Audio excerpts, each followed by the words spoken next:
বাবা, তুমি তো বলেছিলে পিতৃঋণ কোনোদিন শোধ হয় না। তুমি ২৬ বছরে আমার পিছনে যত টাকা খরচ করেছো, তুমি কি জানো আমি আগামী ৩ বছরে সে টাকা তোমায় ফিরিয়ে দিতে পারবো? বাবা কিছুটা মুচকি হেসে, একটা গল্প শুনবি? ছেলেটা কিছুটা অপ্রস্তুত হয়ে গেল। নিচু স্বরে বলল, বলো বাবা, শুনবো। তোর বয়স যখন ৪, আমার মাসিক আয় তখন ২০০০ টাকা।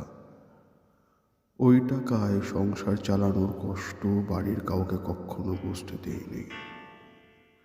আমি আমার সাধ্যের মধ্যে সবসময় চেষ্টা করেছি তোর মাকে সুখী করতে।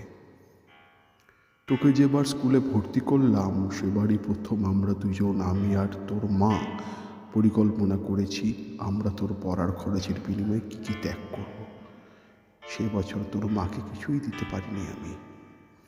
তুই যখন কলেজে উঠলি আমাদের অবস্থা তখন মোটামুটি ভালো, কিন্তু খুব কষ্ট হয়ে গেছিল যখন তোর মা খুব অসুস্থ হয়ে পড়েছিল। ঔষধ কেনার জন্য রোজ রোজ ওভারটাইম করে, বাসে করে, পায়ে হেঁটে, ঘামে ভিজে বাড়ি ফিরতে খুব দুর্বিষহ লাগতো, কিন্তু কখনো কাউকে বুঝতে দিইনি, এমনকি তোর মাকেও না। একদিন শোরুম থেকে একটা বাইক দেখে আসলাম। সেই রাতে আমিও স্বপ্ন দেখেছিলাম আমি বাইকে চড়ে কাজে যাচ্ছি, কিন্তু পরের দিন তুই বায়না ধরলি ল্যাপটপের জন্য।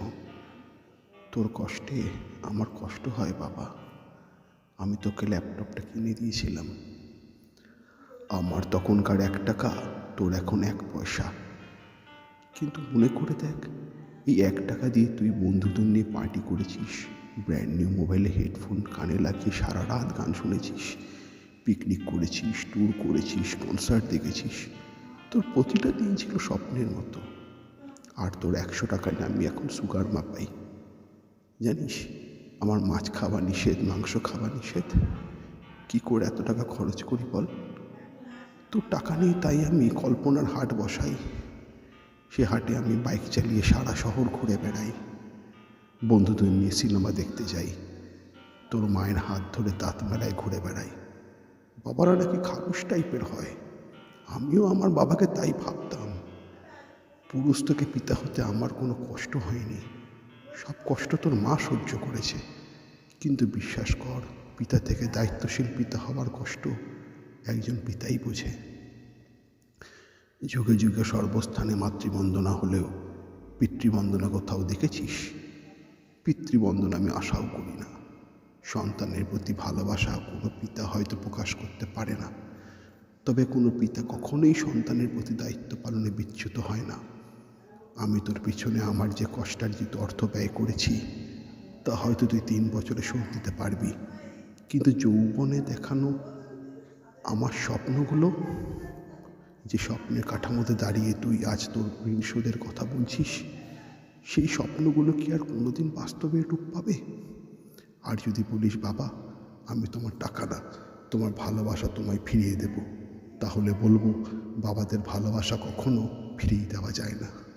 তোকে একটা প্রশ্ন করি, ধর তুই, আমি আর তোর খোকা ৩জন এক নৌকায় বসে আছি, হঠাৎ নৌকাটা ডুবতে শুরু করলো, যে কোনো একজনকে বাঁচাতে পারবি তুই, কাকে বাঁচাবি?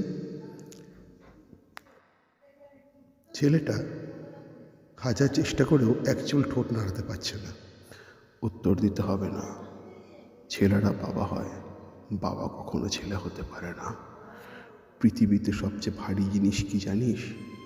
পিতার কাঁধে পুত্রের লাশ। আমি শুধু আল্লাহর কাছে একটা জিনিসই চাই, আমার শেষ যাত্রায় যেন আমি আমার ছেলের কাঁধে চলে যাই, তাহলেই তুই একটা ঋণ শোধ করতে পারবি, তোকে কোলে নেবার ঋণ।